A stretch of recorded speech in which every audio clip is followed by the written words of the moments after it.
सड़क के किनारे पुराना सा वो कॉफी हाउस। दिल्ली की सर्दियों में कॉफी की चुस्की और किताबों का साथ विशाल के लिए यही सबसे सुकून भरा पल होता था। उसकी आंखें द मिडनाइट लाइब्रेरी के पन्नों पर गड़ी थी जब अचानक कोई उसके टेबल से टकराया। ओह, मैं माफी चाहती हूं। विशाल ने ऊपर देखा। एक लड़की जिसके हाथों में कॉफी कप और बैग थे, संतुलन बनाने की कोशिश कर रही थी। कोई बात नहीं, विशाल ने मुस्कुराते हुए कहा और अपनी किताब वापस पकड़ ली। लड़की ने अपना बैग संभाला और बोली, मैं सच में शर्मिंदा हूं। मैं इस कॉफी हाउस में पहली बार आई हूं और थोड़ी घबराई हुई थी। विशाल ने अपनी आंखें किताब से हटाकर उसे देखा। कुछ अजीब सा लगा, जैसे कहीं देखा हो उसे। आपका चेहरा जाना पहचाना लग रहा है। क्या हम पहले कहीं मिले हैं? हो सकता है। मैं अदिति हूं, सेंट स्टीफंस में इकोनॉमिक्स की प्रोफेसर। विशाल की आंखें चमक उठीं। अरे हाँ, आप वही अदिति हैं जिनके बारे में सब छात्र बात करते हैं। मैं विशाल विश्वविद्यालय के पास ही एक स्कूल में इतिहास पढ़ाता हूं। अदिति ने मुस्कुराते हुए पूछा, क्या आप मुझे बैठने की इजाजत देंगे? यहां और जगह नहीं है। हाँ बिल्कुल, विशाल ने अपनी किताबें एक तरफ करते हुए कहा। उस सर्द शाम को दो अजनबियों के बीच शुरू हुई बातचीत धीरे धीरे गहरी होती गई। 2 घंटे कैसे बीत गए पता ही नहीं चला। विशाल को लगा जैसे अदिति के साथ वो सालों से जानता हो, जबकि अदिति के लिए ये एक अनोखा एहसास था, किसी अनजान से इतनी खुलकर बात करना। आप सच में ऐसा सोचते हैं कि इतिहास हमारी जिंदगी की दिशा बदल सकता है? अदिति ने सवाल किया। विशाल गंभीरता से बोला, मुझे यकीन है, हम जो है वो हमारे अतीत का ही नतीजा है। इतिहास सिर्फ पुरानी कहानियां नहीं है, वो हमारी यादें हैं, हमारा अस्तित्व है। मजेदार दृष्टिकोण है। अदिति ने कॉफी की आखिरी घूंट लेते हुए कहा, पर मुझे अब चलना चाहिए, देर हो रही है। विशाल ने घड़ी देखी। शाम के 7 बज रहे थे। हाँ, मुझे भी। ये एक अच्छी मुलाकात थी। उठते हुए अदिति ने पूछा, क्या आप हर दिन यहां आते हैं? विशाल हंसा। हर शुक्रवार शाम 5 बजे। एक तरह से नियम बन गया है, तो शायद हम फिर मिलेंगे, अदिति ने कहा और चली गई। पीछे छोड़ गई अपनी किताब इकोनॉमिक्स इन एवरीडे लाइफ को भूलकर। विशाल ने किताब उठाई और सोचा कि अगले शुक्रवार उसे लौटा देगा। कई शुक्रवारों तक वो कॉफी हाउस उनके मिलन का स्थान बन गया। हर सप्ताह अदिति और विशाल 2 घंटे साथ बिताते। कभी दुनिया की राजनीति पर बहस करते, कभी साहित्य के बारे में बात करते, कभी अपने छात्रों के किस्से सुनाते। एक शाम जब बारिश बहुत तेज हो गई थी, विशाल ने पूछा, क्या आप मुझे माफ करेंगी अगर मैं आपको डिनर पर आमंत्रित करूं? मौसम अच्छा नहीं है और मुझे नहीं लगता कि कॉफी इस ठंड में काफी होगी। अदिति थोड़ी हिचकिचाई, फिर मुस्कुराते हुए बोली, हाँ, मुझे कुछ ज्यादा गर्म और सब्सटैंशियल खाने का मन है। वे एक छोटे से इटालियन रेस्तरां में गए, जहां मोमबत्तियों की रोशनी में डिनर किया। बातों में ही पता चला कि दोनों लगभग एक ही जगह से थे। अदिति जयपुर से और विशाल अजमेर से। ये कितना अजीब संयोग है, अदिति ने कहा। हम इतने पास रहते थे, लेकिन मिले दिल्ली में। विशाल ने वाइन की चुस्की लेते हुए कहा, शायद कभी कभी लोगों को मिलने के लिए दूर जाना पड़ता है। उस रात विशाल ने अदिति को उसके घर छोड़ा और पहली बार उन्होंने अलविदा के साथ एक गले मिलना शेयर किया। विशाल को लगा जैसे उसके दिल में कुछ हिलोरें उठ रही हों। अगले कुछ महीनों में उनकी मुलाकातें कॉफी हाउस से बाहर निकलकर सिनेमा हॉल, आर्ट गैलरी और यहां तक कि एक दूसरे के घरों तक पहुंच गई। विशाल अक्सर अदिति के लिए खाना बनाता, जबकि अदिति उसे अपनी मां के पुराने राजस्थानी व्यंजनों की रेसिपी सिखाती। एक शाम जब विशाल अदिति के घर उसके लिए बनाए गए पास्ता के साथ पहुंचा, तो उसे अदिति अपने सोफे पर बैठी आंसू बहाती मिली। क्या हुआ? विशाल ने चिंतित होकर पूछा। अदिति ने अपना फोन दिखाया। मेरे पिताजी, उन्हें स्ट्रोक आया है, मुझे जयपुर जाना होगा। कल सुबह की फ्लाइट है। विशाल ने तुरंत उसे अपनी बाहों में ले लिया। मैं तुम्हारे साथ चलूंगा। अदिति ने मना करने की कोशिश की, लेकिन विशाल ने जोर देकर कहा, अकेले इस समय में तुम्हें नहीं छोड़ सकता, हम साथ जाएंगे। जयपुर में अदिति के पिता की हालत गंभीर थी। डॉक्टरों ने कहा था कि उन्हें स्थायी देखभाल की जरूरत होगी। अदिति के सामने एक कठिन निर्णय था, या तो वह दिल्ली वापस जाए और अपना करियर जारी रखे, या फिर जयपुर में रहकर अपने पिता की देखभाल करे। विशाल ने उसका हाथ पकड़ा और कहा, जो भी फैसला तुम करोगी मैं तुम्हारे साथ हूं। अदिति ने आंखें बंद करके सोचा और फिर फैसला किया, मुझे कुछ समय के लिए यही रहना होगा। पापा को मेरी जरूरत है। अगले 3 महीने कठिन थे। विशाल हर वीकेंड जयपुर आता, अदिति और उसके पिता के साथ समय बिताता। धीरे धीरे अदिति के पिता की सेहत में सुधार होने लगा, लेकिन अदिति की नौकरी खतरे में थी। विश्वविद्यालय ने उसे नोटिस भेजा कि अगर वो जल्द वापस नहीं आती तो उसे अपनी पोजीशन से हटाया जा सकता है। एक शाम जब विशाल और अदिति जयपुर के एक पार्क में टहल रहे थे, विशाल ने रुककर अदिति का हाथ पकड़ा। अदिति, मुझे पता है कि यह समय बहुत मुश्किल है, लेकिन मुझे तुमसे कुछ कहना है। अदिति ने उसकी ओर देखा। मैं तुमसे प्यार करता हूं। जब से हमने उस कॉफी हाउस में मुलाकात की है, मेरी जिंदगी पूरी तरह बदल गई है। मुझे पता नहीं कि तुम क्या महसूस करती हो, लेकिन मैं चाहता हूं कि तुम जानो कि मैं हमेशा तुम्हारे साथ रहूंगा, चाहे कुछ भी हो। अदिति की आंखों में आंसू आ गए। विशाल, मैं भी तुमसे प्यार करती हूं, लेकिन मेरी जिंदगी इस वक्त इतनी उलझी हुई है, मैं नहीं जानती कि मैं तुम्हें क्या दे सकती हूं। विशाल ने उसके गालों से आंसू पोंछे। मुझे कुछ नहीं चाहिए, सिर्फ तुम्हारा साथ। उस रात विशाल ने एक फैसला किया। उसने दिल्ली के स्कूल से अपना इस्तीफा दे दिया और जयपुर के एक स्कूल में नौकरी के लिए आवेदन किया। 2 हफ्ते बाद उसे स्वीकृति मिल गई। जब उसने अदिति को यह खबर सुनाई, वो हैरान रह गई।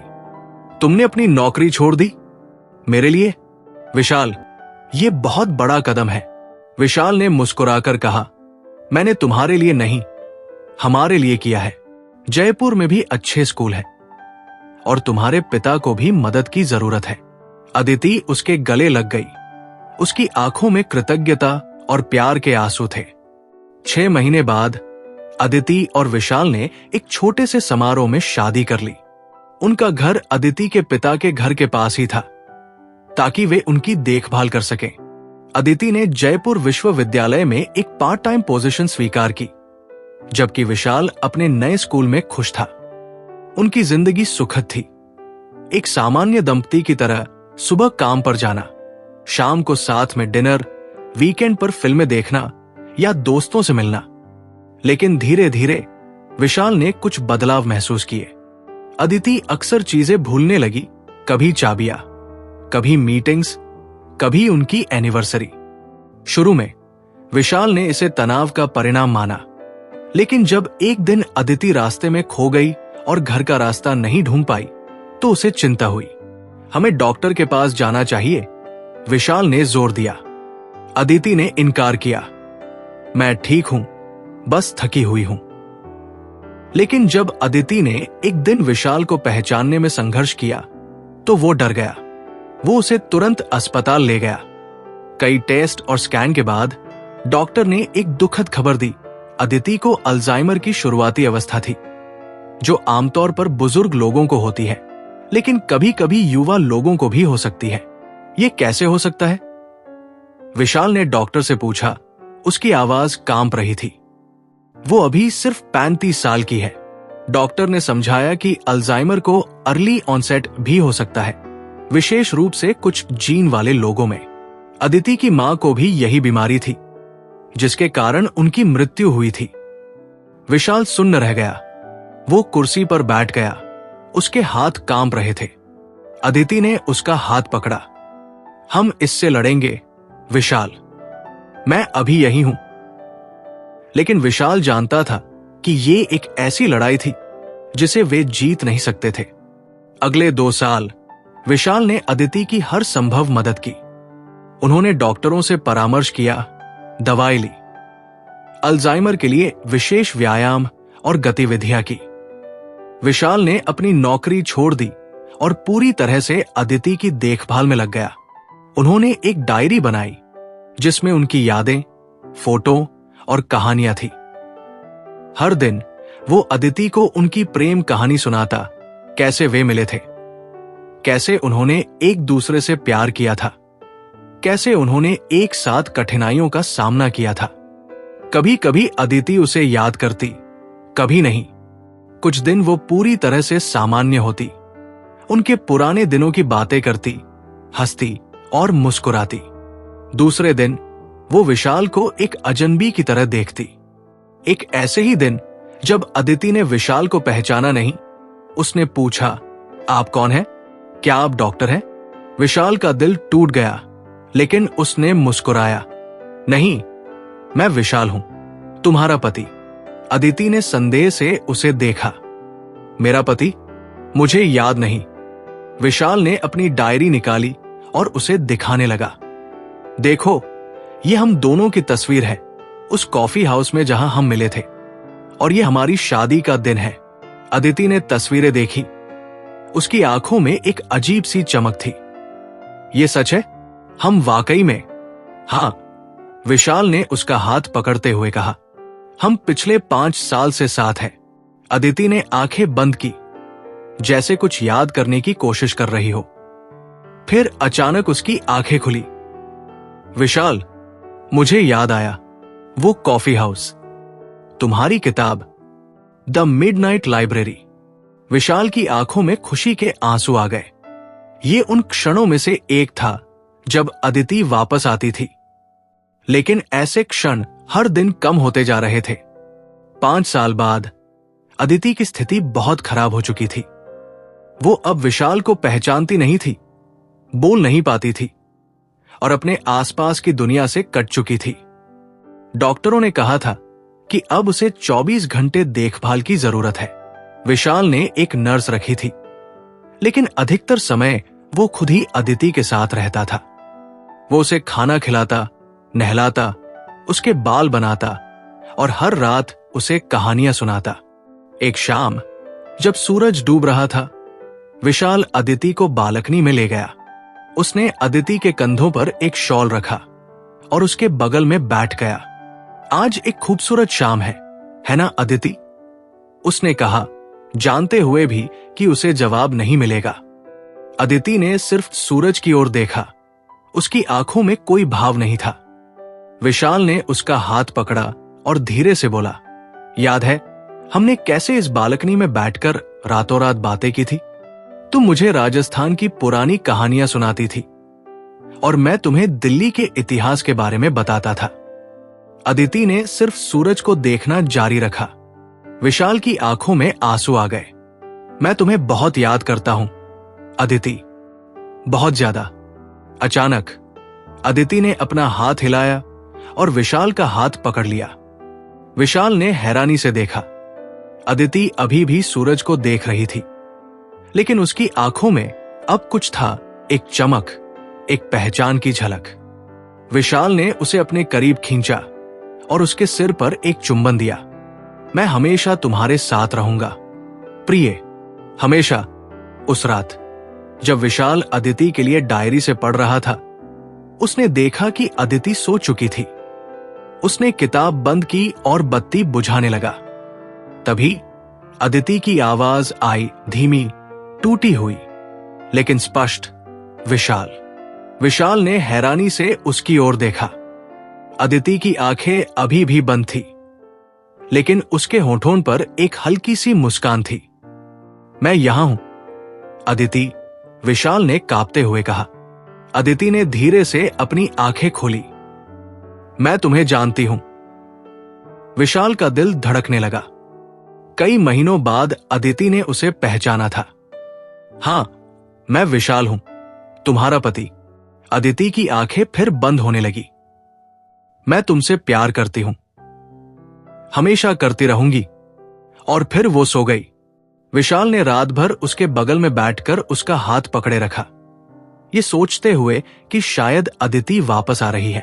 अगली सुबह जब विशाल जागा, उसने पाया कि अदिति बहुत शांत है, बहुत ज्यादा शांत। उसने अदिति को हिलाया, उसका नाम पुकारा, लेकिन कोई जवाब नहीं मिला। अदिति चली गई थी। विशाल के आंसू रुक नहीं रहे थे। उसने अदिति को अपनी बाहों में लिया और उसके माथे पर चुंबन दिया। अलविदा मेरी प्यारी अदिति, अलविदा। अंतिम संस्कार एक छोटा सा था, सिर्फ करीबी परिवार और कुछ दोस्त। विशाल ने अदिति की राख को उस झील में बहाया जहां वे अक्सर गर्मियों में तैरने जाते थे। उसके बाद के दिन धुंधले से थे। विशाल घर के अंदर बंद रहता, अदिति की तस्वीरों को देखता, उनकी यादों में खोया रहता। एक दिन अदिति के पिता ने उसे एक लिफाफा दिया। ये अदिति ने मुझे दिया था जब उसे पता चला था कि उसे अल्जाइमर है। उसने कहा था कि अगर कभी वो चली जाए तो ये तुम्हें देना है। विशाल ने लिफाफा खोला। उसमें एक पत्र था, अदिति के हाथों से लिखा हुआ। अगर तुम ये पढ़ रहे हो तो मैं शायद अब तुम्हारे साथ नहीं हूं। मुझे माफ कर देना कि मैं तुम्हें छोड़कर चली गई। मेरे प्यारे विशाल, अगर तुम ये पढ़ रहे हो तो मैं शायद अब तुम्हारे साथ नहीं हूं। मुझे माफ कर देना कि मैं तुम्हें छोड़कर चली गई। जब मुझे पता चला कि मुझे अल्जाइमर है, मैं टूट गई थी। मुझे डर था कि मैं तुम्हें भूल जाऊंगी, हमारी यादें खो जाएंगी, लेकिन तुमने मेरा हाथ कभी नहीं छोड़ा। हर दिन जब मैं अपनी याददाश्त खोती गई, तुम्हारा प्यार मेरे लिए एक रोशनी था। तुम्हारी डायरी, तुम्हारी कहानियां, तुम्हारा धैर्य, इन सब ने मुझे जीवित रखा। मैं चाहती हूं कि तुम आगे बढ़ो विशाल। मेरी यादें संभाल कर रखो, लेकिन उनमें कैद मत हो जाओ। हमारा प्यार अनंत है, लेकिन तुम्हारा जीवन अभी बाकी है। मैं तुम्हें हमेशा प्यार करूंगी, चाहे मैं कहीं भी हूं। तुम्हारी अदिति।